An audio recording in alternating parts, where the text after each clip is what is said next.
a big warm welcome to the first episode of the Lights On podcast, where we discover, reflect, and unpack fundamental yoga teachings to apply in everyday life.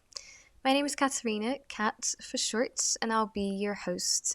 And if you can't quite place my accent up until this point, that's because I'm actually Portuguese. I was born in Lisbon, Portugal, but then decided to move to the UK in London, where I live right now, back in 2016.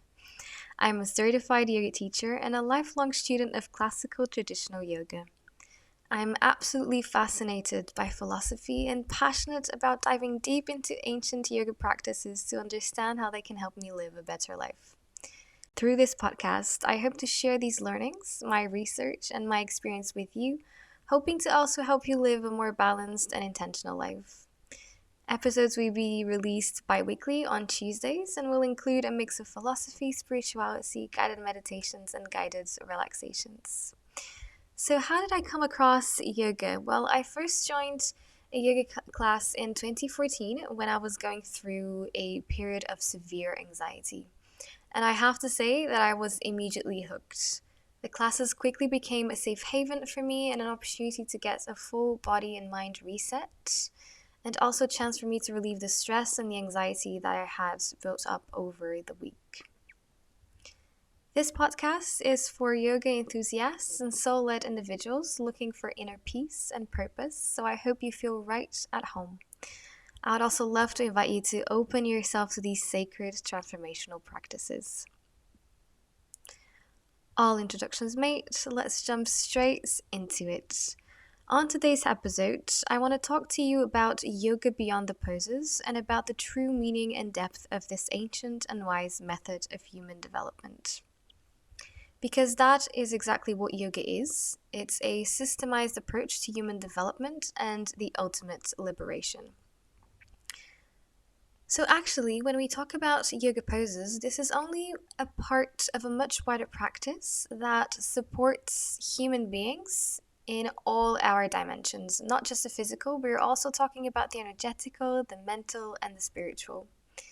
So I'll give you a few examples to sort of demonstrate my point. Yoga includes cleansing practices to detox and purify the body and your energy lines. Also includes breathing exercises to help calm your busy mind and regulate your nervous system. Moreover, yoga includes relaxation techniques to restore and repair your body and mind, and meditation to help you lower the frequency of your brain waves and foster new neural connections. And then you also have more subtle energetic practices like energy locks that support your body energetically and strengthen your immune system, and hand gestures that have a reflection on your brain, helping to awaken and create new circuits. But when you think about all these practices, they actually have one ultimate goal, and that is to lead you to enlightenment.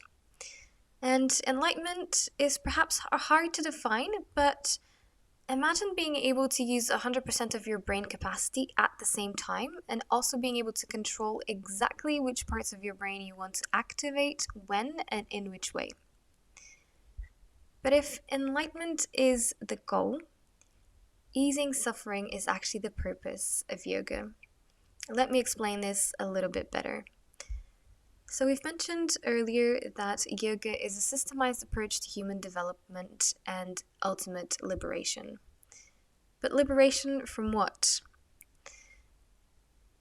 Yoga and the scriptures and the texts, they mention human suffering. As a practice and philosophy, yoga studies human nature and our connection to everything that surrounds us. We know that a basic element of human nature is precisely human suffering. So regardless of what we're struggling with, whether that's depression, stress, anxiety, pain, that's suffering. So the point of yoga and achieving enlightenment is to release ourselves forever from this suffering. Another word, for instance, for enlightenment that I actually like and perhaps prefer, and I think will make this a little bit clearer, is the word self-realization. And I like to use self-realization because according to yoga, you are not broken. You're simply confused about your true identity.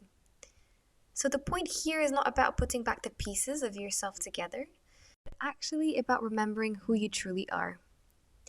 you realizing who you truly are will remove suffering.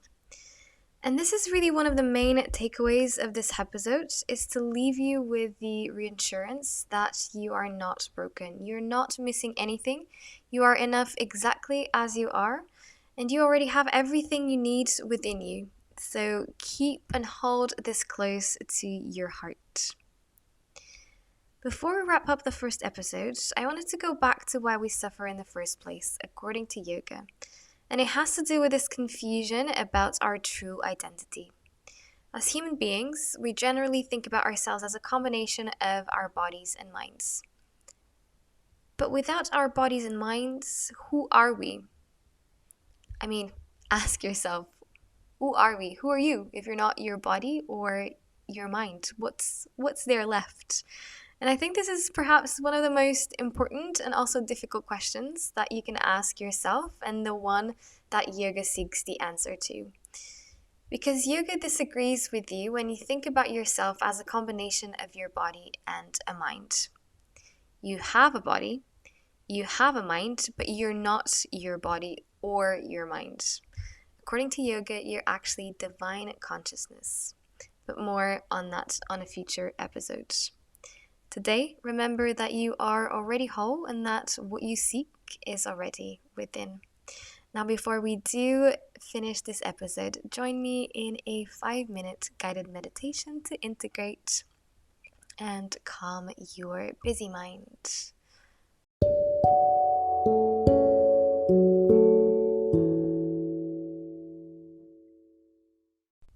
So find a comfortable position. You can either sit with your legs crossed if you are a more experienced yogi, or you can simply sit upright with your feet on the floor, or cross-legged on the sofa or on the bed. I'll give you a few seconds for you to adjust your sitting position. As you adjust and settle, close your eyes and place your hands relaxed on your knees or on your lap. Now go within, withdraw the senses, and tune into your breath. Feel your lungs expand as you inhale and release, relaxing with every exhalation. You feel lighter already. Repeat this one more time.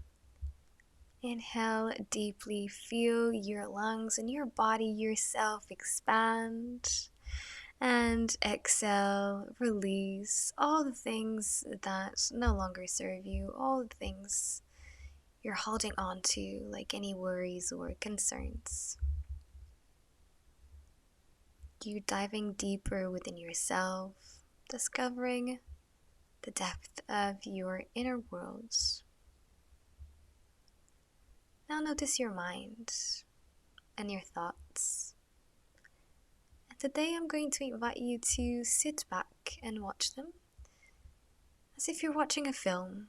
So visualize yourself in this cinema room with this big screen in front of you and all your thoughts passing by.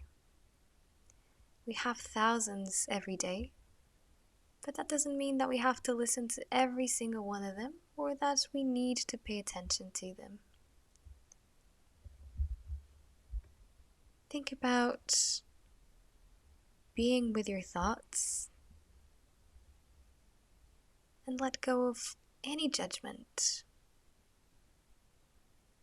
Allow thoughts to come in and to go away without you asking questions or making judgments. Continue repeating this exercise, allowing your thoughts to come in and come out like a film on the screen. And if you can watch your thoughts, then this means that you are not your thoughts. You're something a lot more special, something a lot more divine.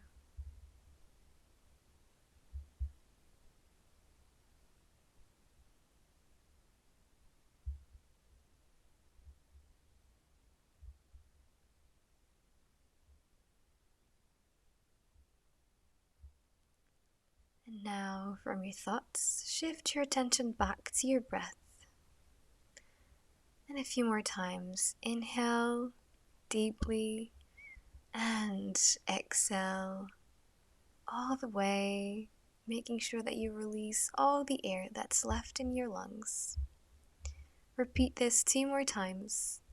Inhaling deeply and exhaling, releasing completely. Letting go of all the air left in your lungs. And one more time. Inhale and exhale. And from here, you notice your body, your sitting position, your hands on your laps, and you're slowly bring yourself back, gently opening your eyes. We finish here our guided meditation and also our first episode of the Lights On podcast. Thank you so much for listening. Happy journey back home. Love and light. See you next time.